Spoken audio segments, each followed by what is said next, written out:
Del Estado Miranda y dirigente del Partido Voluntad Popular, David Smolansky, ya con nosotros. Alcalde, buenos días. Buenos días, muchísimas gracias por la invitación. Alcalde, sobre este tema del diálogo y la posición que ya es conocida por todo el país que ha mantenido el Partido Voluntad Popular, sí me gustaría su apreciación, alcalde, respecto de lo que ustedes consideran deberían ser esos gestos.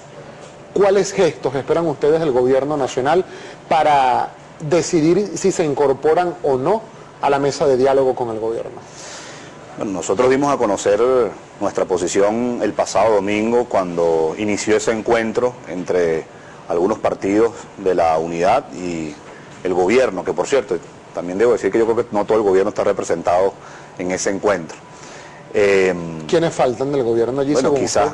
Quizás un ala bastante radical, que es la que está liderando las detenciones, las amenazas a varios dirigentes, especialmente de Voluntad Popular, pero ellos nunca van a dialogar. Pero en todo caso, ¿pero quiénes son? Por ejemplo, el diputado Diosdado Cabello, por ejemplo, el gobernador de Aragua, Tarek El Aizami, el ministro Reverol, que han venido sistemáticamente persiguiendo, amenazando, ejerciendo detenciones. Yo le hice esa pregunta el miércoles, entrevisté al gobernador del estado de Aragua, Tarek El Aizami, justamente le pregunté eso, ¿por qué no estaba Tarek El Aizami o Diosdado Cabello en esa mesa de diálogo? Y él dijo que en una reunión ellos acordaron que esos eran los representantes, pero él decía que se sentía representado por quienes allí estaban. Interesante que ninguno de los gobernadores que anunciaron la anulación del revocatorio, por ejemplo, estaba en esa mesa de diálogo. Pero en todo caso, lo que me compete como dirigente nacional de Voluntad Popular, nuestra posición ha sido muy clara.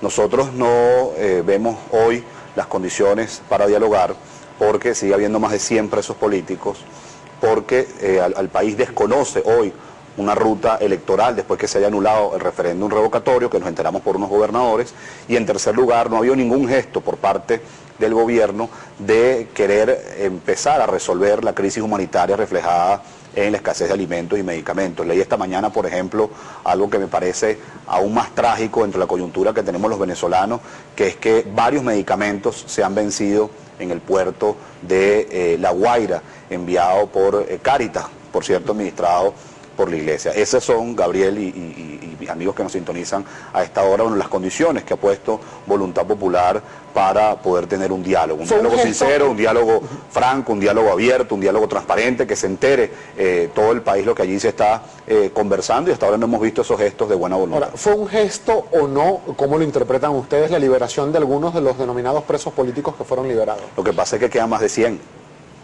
¿Dónde está, por ejemplo, el gesto de liberar alcaldes que son inocentes, como Antonio Ledesma, Daniel Ceballos y Elson Guárate? ¿Dónde está el gesto, por ejemplo, de liberar a Leopoldo López? ¿Dónde está el gesto de liberar a dirigentes juveniles que fueron sembrados con explosivos como José Vicente García y John Goycochea?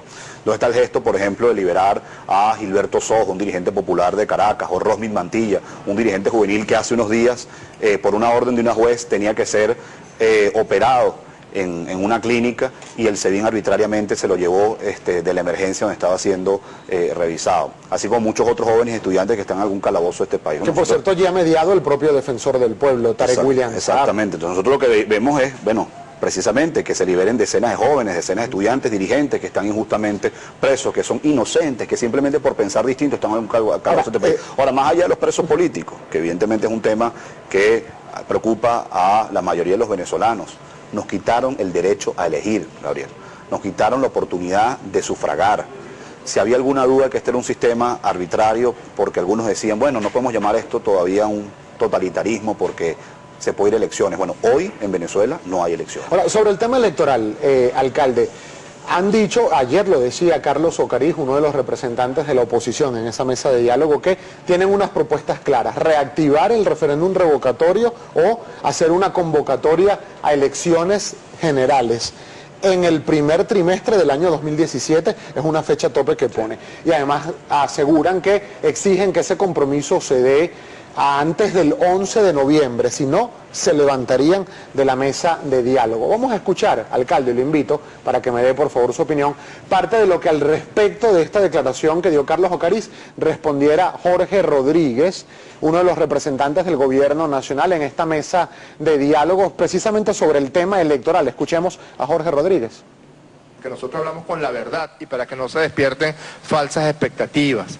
El cronograma electoral en Venezuela es el cronograma que está establecido en la Constitución y que decidió el Consejo Nacional Electoral. El Consejo Nacional Electoral anunció fechas de elecciones de gobernadores a mediados del año 2017, de alcaldes a finales del año 2017, y en la Constitución está establecido cuál es la duración de cada periodo constitucional para presidente de la República y también para la Asamblea Nacional. Eso es absolutamente la verdad y lo decimos de forma responsable porque no se pueden despertar falsas expectativas en la población. Y lo otro que también es importante es que sospechamos que esas intenciones y esas declaraciones, también escuchamos al diputado Tomás Guanipa diciendo una serie de barbaridades, una serie de insultos, una serie de mentiras. Lo que persiguen es, bueno, no nos dieron lo que pedimos, nos paramos de la mesa en 10 días. Incluso no queremos que el odio y la violencia se lance sobre esos dirigentes, pero hay dirigentes de la oposición venezolana que han rechazado esos planteamientos por irresponsables y han dicho necesitamos una discusión mucho más ardua para poder resolver la situación por la cual nos sentamos en la mesa de diálogo. Bien, esto es parte de lo que dijo ayer Jorge Rodríguez, alcalde de Caracas y también representante del PSV en esta mesa de diálogo. ¿Qué opina usted acerca de esto que él denomina falsas expectativas, mentiras que ha dicho la oposición? Antes de irnos a la pausa. Bueno, fíjese, antes del 10 de enero se debería realizar el referéndum revocatorio para que los venezolanos podamos decidir si queremos que Maduro continúe o si queremos revocarlo, que estoy seguro que la inmensa mayoría quiere revocarlo. Esos son 66 días. Tenemos precedentes de elecciones que se han hecho en un lapso menor, por ejemplo la enmienda en el año 2009 y la elección presidencial de 2013. Y cuando el alcalde Jorge Rodríguez habla de la Constitución para unas elecciones, bueno, tiene una gran contradicción, porque por ejemplo, no solamente el revocatorio se debe hacer este año o antes del 10 de 2017, las elecciones de gobernadores es cada 4 años según esa Constitución que habla Jorge Rodríguez, y le están dando 6 meses de gracia a los gobernadores. Ahí está la contradicción del alcalde del municipio de Libertador. Nosotros vamos a ir a la pausa, alcalde. Al regreso, además de revisar la participación de la audiencia, me gustaría conversar con usted acerca del papel que consideran debería jugar el Vaticano, la UNASUR, los expresidentes y el enviado de Estados Unidos, Tomás